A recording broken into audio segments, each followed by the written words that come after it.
Welcome to the Bayside Fabrication YouTube channel. We got a weird one for you. Enjoy. All right, check it out. Car is almost ready. So all I have to do is, because I have the new turbo, that it's a different size, so width and height, just slightly.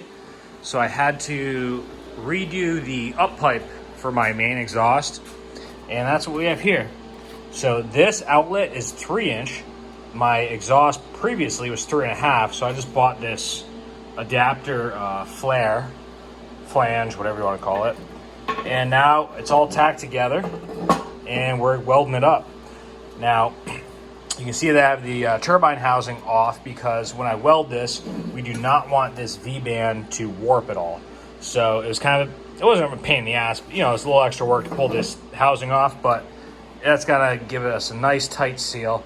On my cart, actually, my BMW cart that I built, I welded it without clamping it like that, and I actually had a leak going into the turbo and all that, so it wasn't ideal for sure. So lessons learned on that one, and now we're doing it differently here, but we're just gonna weld this up, and then we just have to modify the intercooler slightly, and we're good to go.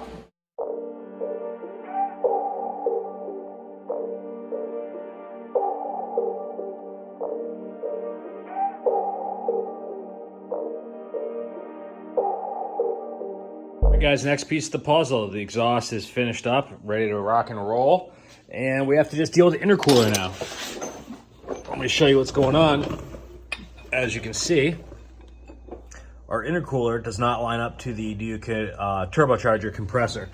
So we have our flare fitting here, which is going to go somewhere like this, and yeah. So I'm just gonna have to cut this down, probably throw it in the lathe, which I already did on this side. Took a little material off that. We're gonna weld it to the compressor housing, and then we're gonna add our HD clamp, because I really like these. And we just have to now cut the intercooler. I'm just gonna cut at this weld, and it's gonna have to move forward. It looks like about 3/4 of an inch to an inch forward.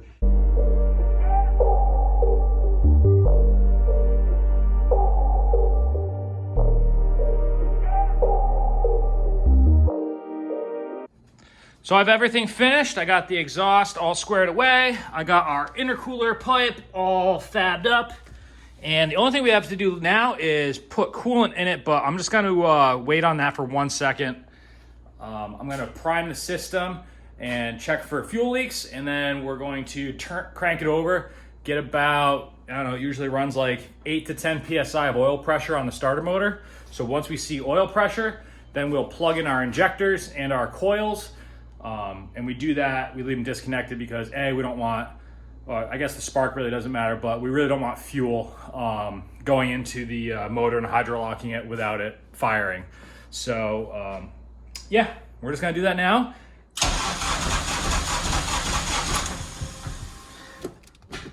Car's in gear.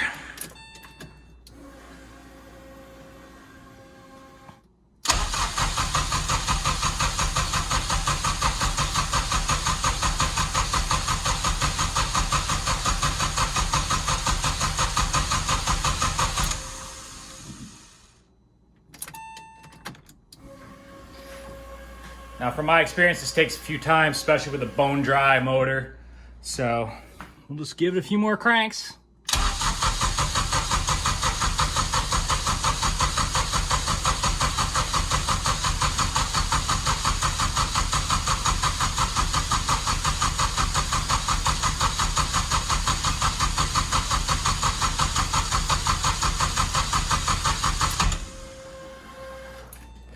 So there we go.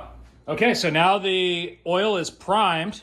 All right, so what I'm gonna do now is I'm gonna hold off on bleeding the coolant system. I'm gonna put the injectors and the coils, plug those back in, start the car, make sure everything sounds good, and there's no crazy noises going on because this is a unknown motor, I guess, at this point. I mean, I'm very confident it's fine, but it is still unknown motor, so we're gonna do that, and then once it fires and everything sounds good, we'll bleed the coolant system, get this thing up to temperature. We got our oil pressure built up. Third time's a charm, guys. Third time's a charm. Let's get this Haltech going. All right, Come on, baby.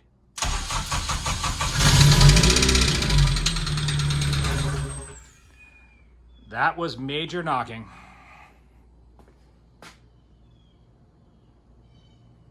Holy cow. Okay, guys, that was really bad. I can't believe. Okay.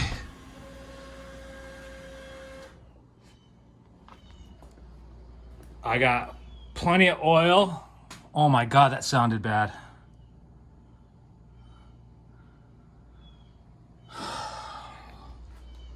Shit.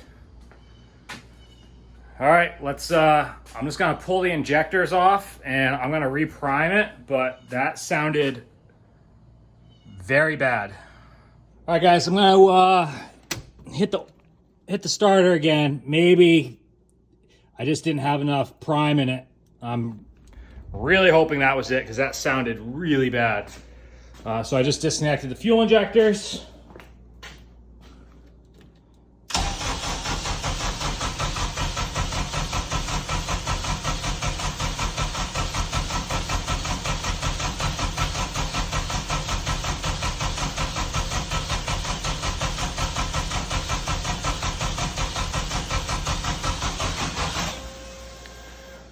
Just gonna give it a real good prime. That sounded... This is a lemon motor off the bat.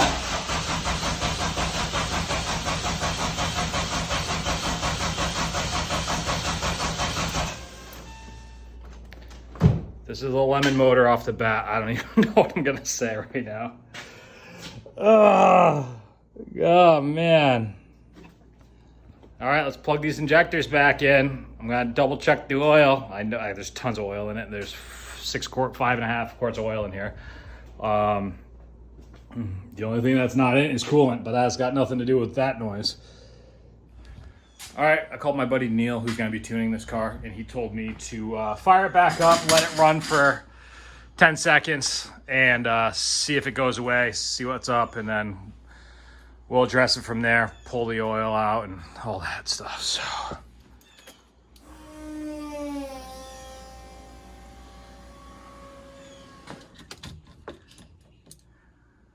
we just gotta take a look at the oil pressure here.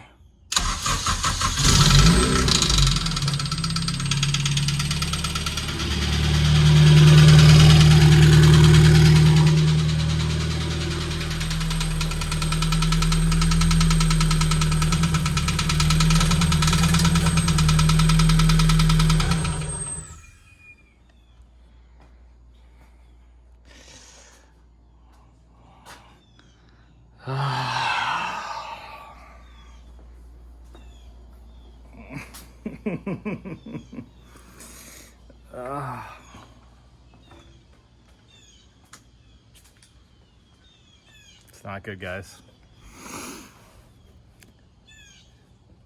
It's definitely not coming from the head. It's definitely coming from the bottom end. So we're going to, I guess we're just gonna pull the oil out, see what the oil looks like. I mean, it's only been running for maybe 30 seconds total, so we'll check that and see what it looks like. So I'm not gonna run it any more than that because it's obviously screwed. But what I am gonna do is drain the oil and see what the oil looks like. Unfreaking real. And to add insult to injury, my wife's car, her daily driver, the X5, all the gauges went off, the AC went wild. They're just having some electrical issue that is a complete nightmare as well. So when it rains, it pours. But I guess on the bright side, I sold my E30, so that's cool, I suppose. And I don't even know what to say at this point. I mean, I gotta level with you. I want to believe these Honda K series are the best motor ever built. Because that's what everybody tells me. That's what I've seen. I've seen everybody's K series be the sickest things ever. But from my experience, guys, this has been a nightmare. And I really want pretty much nothing to do with this motor at this point. It's just so bad. I just can't gain an inch on this deal. It has nothing to do with getting it in the car either. It fits in the car. It sits beautifully in the car. Everything works. I mean, it's AC, the whole deal. Everything's perfect. But the motors themselves, I just want a motor to run. That's all I want. I don't even care if it's turbocharged. I want a basic, bare bones K-Series to idle in this car that I can drive to the grocery store and back. That's all I even want at this point. So you can understand my frustration is that, yes, we were trying to hot rod it at first, and yes, all this stuff, but I'm at the point now where I just want one to freaking run. Like, it's insane. So that's where we're at. I'm gonna pull the oil out, we'll check that out, and then I'm gonna drop the pan, see if we can see anything obvious, but it's not looking good. All right, check this out. This is the oil, and there's no metal in this oil at all. It's perfectly clean. So, leaves me scratching my head, of course. All right, check this out, fellas. Just pulled the pan. And you can see there is metal all in there.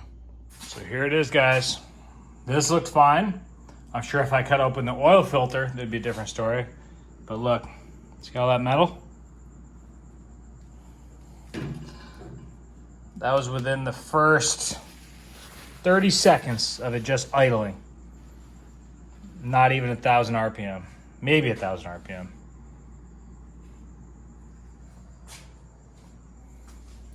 I'm gonna rotate the motor over by hand and see if there's any excessive play in the bearings. If I can see if it's a crank or rod. It really doesn't matter at this point. The motor's coming out, but you guys are gonna slowly watch the downfall of Ben. This shit's gonna drive me crazy. This is really, really bad. That's just silicone, but yeah, that's it. So I pulled the oil pump off, and now I'm just gonna check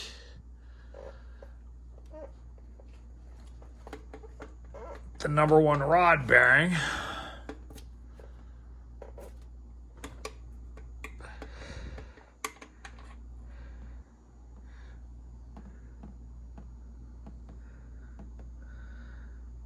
It looks perfect.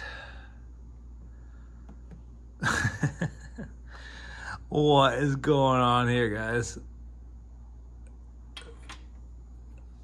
That looks factory fresh. Let's pull a couple more. If it's not rod bearings, I don't even know. This is where we're at, guys. I pulled 1 and 4, and they looked perfect. 2 looks perfect. Let's see what 3 looks like. Yeah, just as I thought. Perfect. Okay. So what the hell is going on here? What is going on here, guys? So as of right now, I've concluded all the rod bearings are perfect. They look very, very good. Metal's coming from somewhere. And it's making a hell of a racket. So, at a loss right now. Well, guys, as you can see, I am not in Florida anymore. I am in Connecticut. Oh. In my parents' garden, actually. So that video, the last part I shot was at about midnight, and we left the morning after at like 8 o'clock in the morning. So I haven't had a chance to go back and deal the motor at all. At this point, I know it's not the rod bearings, and that leaves a huge question mark. I've been thinking about it the past few days while I've been here, and the only thing I could possibly think of is that maybe it's something to do with the timing chain. I had to replace the timing components to put the Type S oil pump on, and maybe I left the pin in the timing chain tensioner, so the timing chain was just slapping around in there. Maybe that could be it. And when it slapped around, it just, you know, obviously contacted some metal, left a little bit in the pan. It would kind of make sense because the only metal in the pan was right below the timing chain cover area. So that's kind of what I'm leaning towards, and I'm really hoping it is, because that means we'll be able to save this motor. It's certainly not the main rod bearing, so I really have no idea. So we're gonna see how it goes, guys. It's freaking wild, but hasn't been easy. But hey, man, we're just gonna power through it either way. This thing is going to be running hell or high water, man. So that's where we're at with that. So thank you for watching. Stay tuned. I'll be back in a few days to pull this motor apart and really get the really figure out what's going on.